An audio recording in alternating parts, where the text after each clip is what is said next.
परम पूज्य आचार्य भगवान श्री विशुद्ध सागर जी महाराज के चरणों में मन वचन काय से कृत कारित अनुमोदना से कोटिशः नमोस्तु नमोस्तु नमोस्तु। सभी मुनि भगवंतों के लिए नमोस्तु नमोस्तु नमोस्तु और त्यागी वृंद श्रावकों के लिए यथायोग्य विनय करते हुए आज का यह सत्र वस्तुत्व महाकाव्य की गोष्ठी का बड़ा ही आनंदमय है। वस्तुत्व महाकाव्य में आचार्य भगवान ने संपूर्ण वस्तु व्यवस्था को व्याख्यात किया है। वस्तुत्व महाकाव्य, इसका जैसा नाम है वैसा ही इसमें प्रमेयों का संग्रह किया गया है। वस्तुत्व महाकाव्य का जो मूल उद्देश्य है वह पर के द्वारा जो कर्तापन स्वीकार किया जा रहा है उसका निरसन है। पर मेरा कर्ता है, ईश्वर मेरा कर्ता है, ईश्वर ने सृष्टि की रचना की है, प्रकृति ने सृष्टि की रचना की है, शब्दों ने सृष्टि की रचना की है। इन सब प्रमेयों को लेकर के आचार्य भगवंत ने वस्तुत्व महाकाव्य में तर्क की पद्धति से सबका खंडन किया है। यह वस्तुत्व महाकाव्य दार्शनिक, नैयायिक, आध्यात्मिक, सैद्धांतिक आदि अनेक गुणों से विभूषित यह वस्तुत्व महाकाव्य है। वस्तुत्व महाकाव्य में परमात्मा, जीव, प्रकृति, तत्व, क्रियात्मक पक्ष, भेद अभेद दृष्टि, प्रमाण अप्रमाण दृष्टि, भाव अभाव, स्वसंवेदन, पर संवेदन आदि विषयों को इधर पर लेकर के व्याख्यात किया गया है।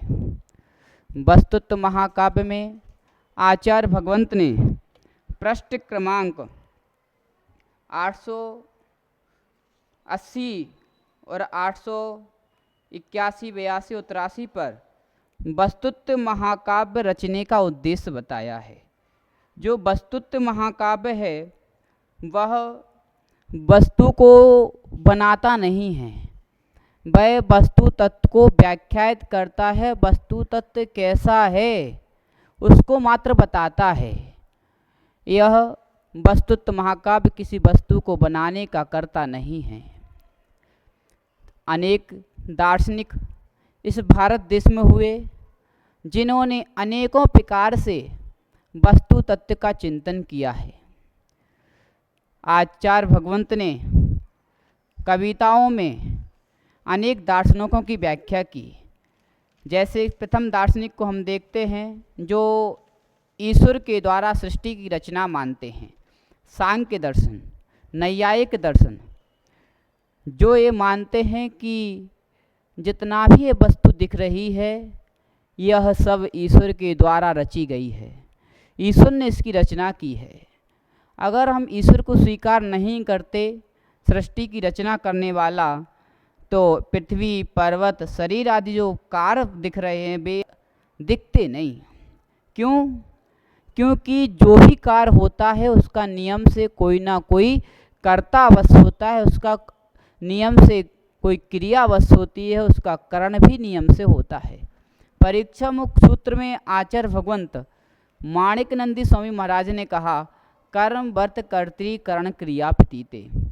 कर्म के समान ही कर्ता करण क्रिया की प्रतीति होती है। जहाँ जहाँ क्रिया है वहाँ वहाँ नियम से करता है, और जहाँ जहाँ कर्ता भाव है वहाँ कर्म भाव है, और वहाँ करण भाव भी है। तो इनका अविनाभाव संबंध चलता है। तो जो इस सृष्टि की रचना दिख रही है तो इसके पीछे कोई ना कोई अवश्य है जो इसको रचने वाला है। और जो ये मान्यता स्थापित की गई है, ये जिज्ञासु विवेक शून्य पुरुषों ने की है। आचार्य भगवंत ने कविता के माध्यम से इस बात को समझाया है। प्रकृति में नानत्व देख देख भ्रमित होता अज्ञ प्राणी, करता स्व में विवेक शून्य आलोचन, नाना रूप में देखते हैं लोक में प्राणी, इन रूपों को देने वाला है अवश्य कोई परमात्मा ज्ञानी। जब प्रकृति के नानत्व पने को देखते हैं तो जीव भ्रमित होता है।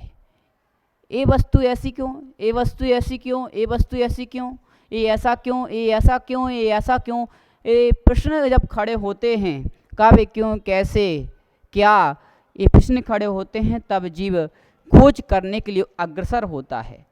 तो भ्रमित हुआ अज्ञानी प्राणी और वह विवेक शून्य होकर के आलोचन शुरू करता है, प्रारंभ करता है खोज को, और जब खोजते खोजते वो एक परमात्मा के पास पहुंच जाता है कि जो कुछ भी दिख रहा है उसकी रचना करने वाला नियम से कोई परमात्मा अवश्य है। परमात्मा ज्ञानी पर ऐसा सोचता जो प्राणी वही है पूर्ण अज्ञानी। जो परमात्मा को कर्ता मानते हैं उनको आचार्य भगवंत ने कहा वह पूर्ण अज्ञानी हैं, क्योंकि परमात्मा अगर रचने वाला है तो फिर परमात्मा की रचना किसने की, यह प्रश्न खड़ा होता है। और अगर परमात्मा की रचना करने वाला कोई परमात्मा है, फिर उसकी रचना करने वाला कोई परमात्मा है, फिर उसकी रचना करने वाला कोई परमात्मा है, तो इस प्रकार से अनवस्था दोष आता है, और अनवस्था दोष वस्तु व्यवस्था को व्यवस्थित नहीं करता है। सत्यार्थ बोध का विवेक नहीं, पर कर्तापन के अज्ञान में डूबा है आकंठ, तो उसको सत्य का बोध नहीं है और वह कर्तापन के अज्ञान में डूबा हुआ है। इसी प्रकार आचार्य भगवंत ने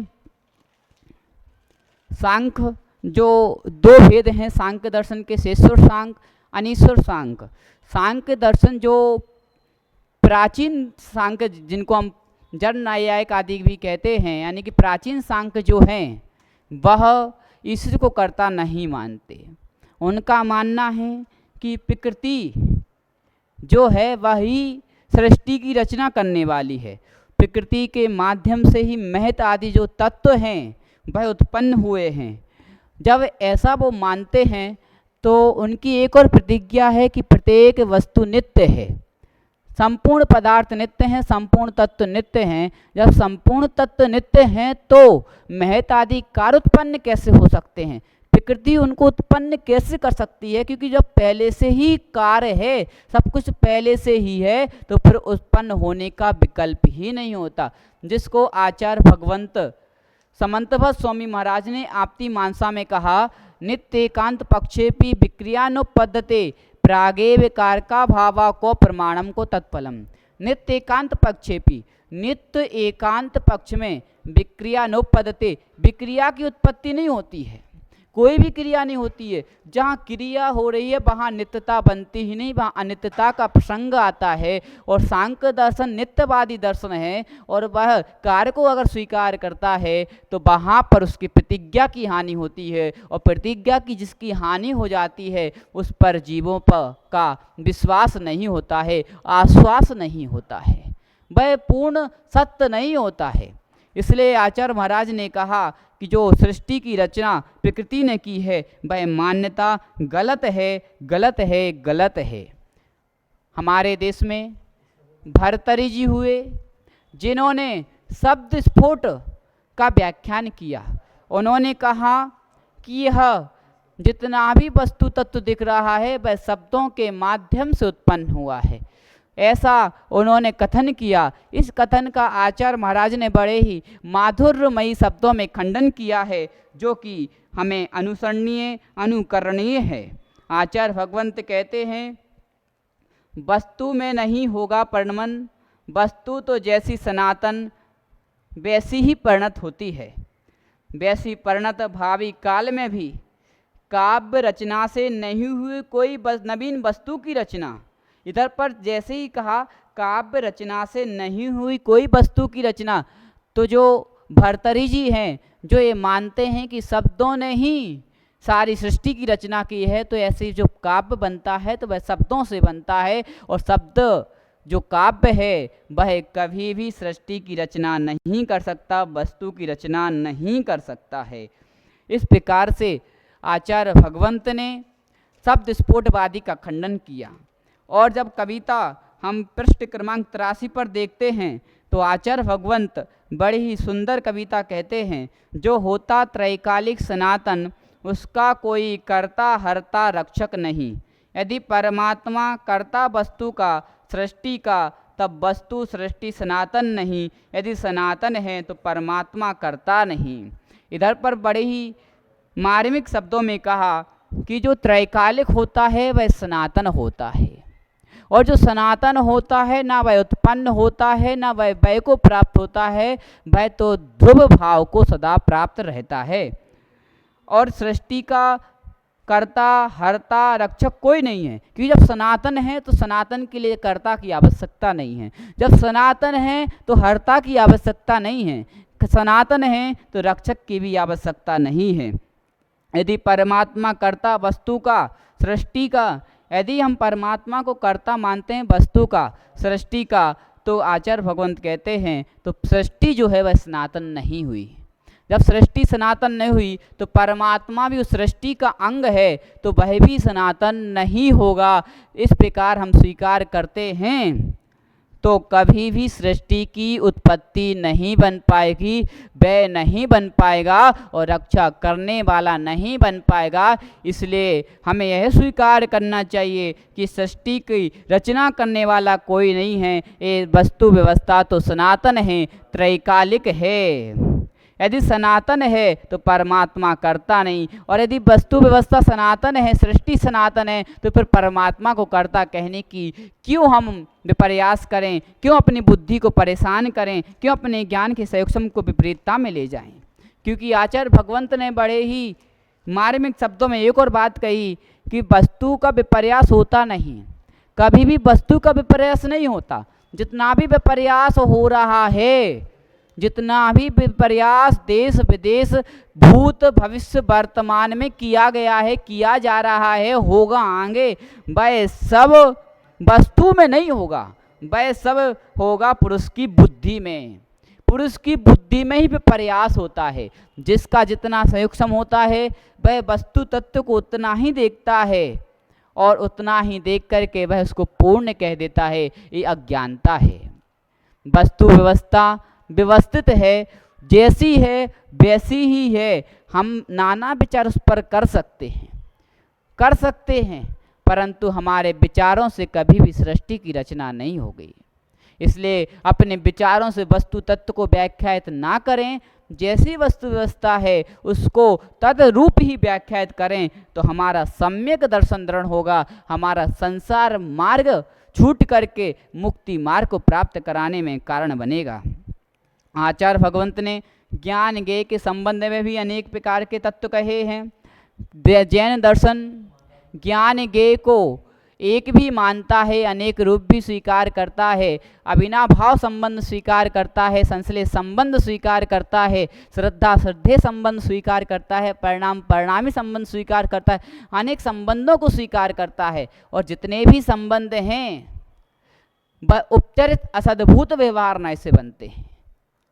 इधर पर ज्ञान ज्ञेय के संबंध की बात करते हैं तो अनेक दर्शन हैं।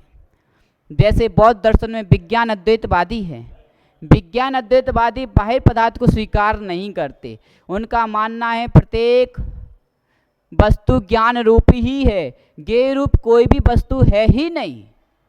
जब ज्ञेय रूप कोई वस्तु है ही नहीं, जब ज्ञेय रूप कोई वस्तु है नहीं, तो ज्ञान का विषय कौन बनेगा, ज्ञान का विषय क्या होगा। इसलिए विज्ञान अद्वैतवादी जो एकांतता ली वह उनकी मिथ्या है, काल्पनिक है, सत्य नहीं है। और कुछ लोगों का मानना है कि पदार्थ और प्रकाश से ज्ञान उत्पन्न होता है। पदार्थ और प्रकाश से अगर ज्ञान उत्पन्न होने लगा तो कभी भी सर्वज्ञता की सिद्धि नहीं हो पाएगी, क्योंकि सर्वज्ञता जो है वह तीनों कालों के संपूर्ण पर्यायों को द्रव्य की जानता है, और भूत बीत चुका है, भविष्य आया नहीं है, मात्र वर्तमान दिख रहा है। तो हम अगर पदार्थ से ज्ञान मानते हैं तो मात्र वर्तमान का ही ज्ञान हो पाएगा, भूत और भविष्य का ज्ञान नहीं हो पाएगा। स्मृति, प्रतिविज्ञान, तर्क, अनुमान आदि प्रमाण नहीं बनते हैं। कभी भी ज्ञान में गे जाता नहीं, ज्ञान गे में जाता नहीं। गे स्व में प्रतिष्ठित है, ज्ञान ज्ञान में प्रतिष्ठित है, कोई किसी में प्रवेश करता नहीं है।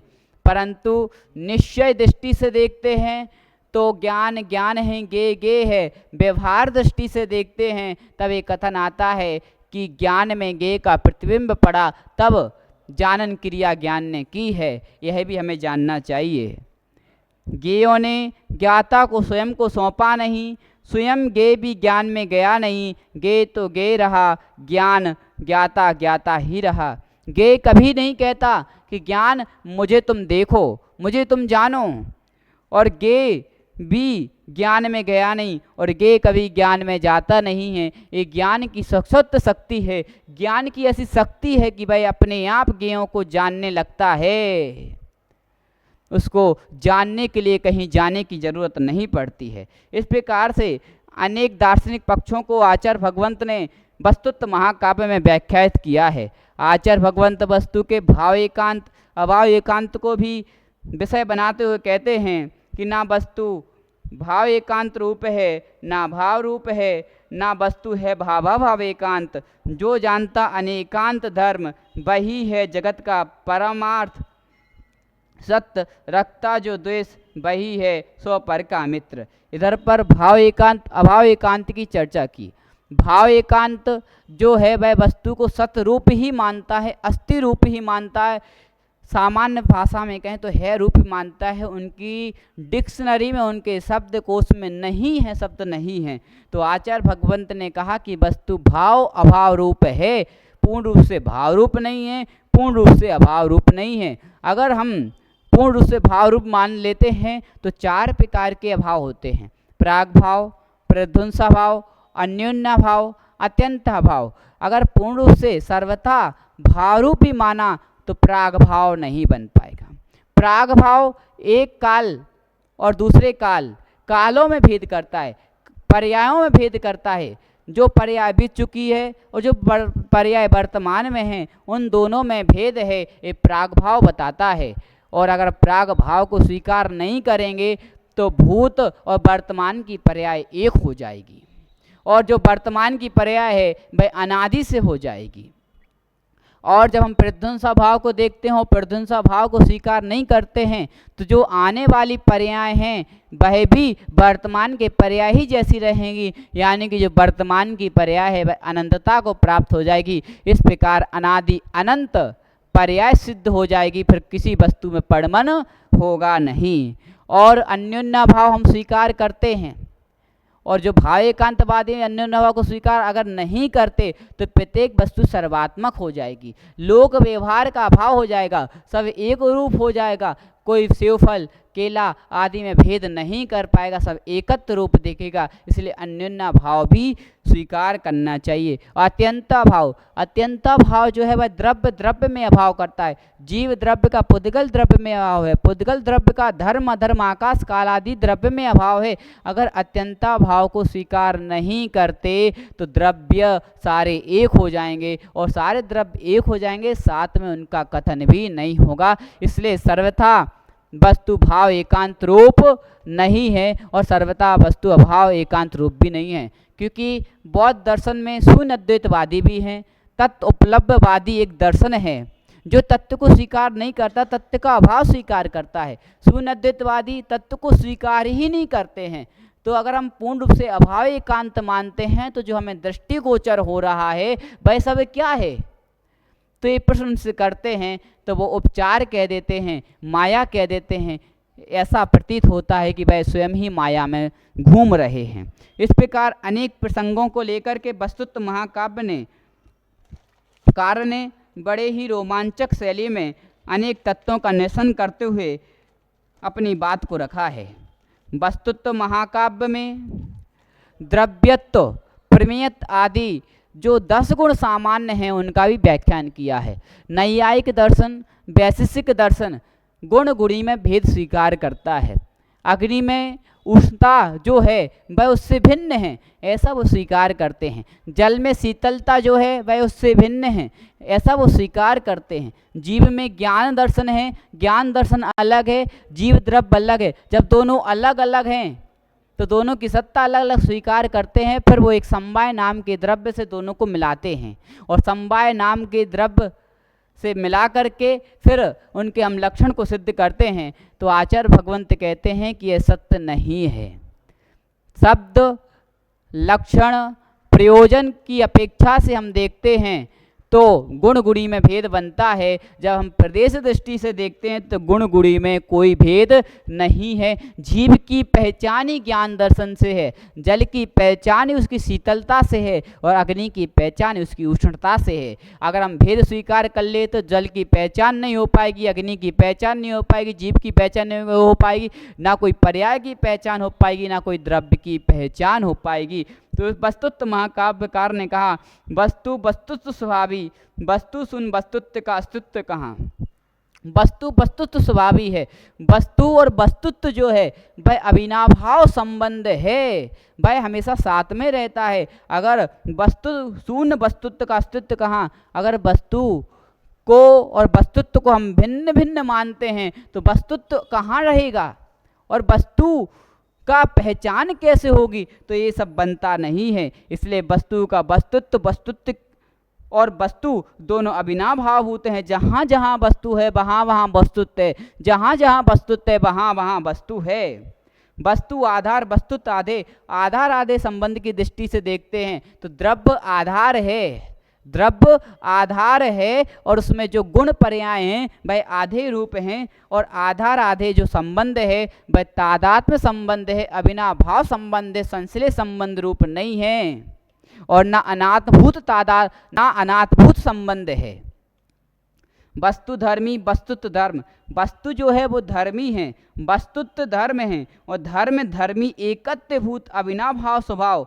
जो धर्म धर्मी हैं वो एकत्वभूत होते हैं, अविनाभाव स्वभाव रूप होते हैं। इसलिए कभी भी वस्तु को वस्तुत्व से भिन्न नहीं मानना चाहिए और वस्तुत्व को वस्तु से भिन्न नहीं मानना चाहिए, दोनों उसमें ही हैं।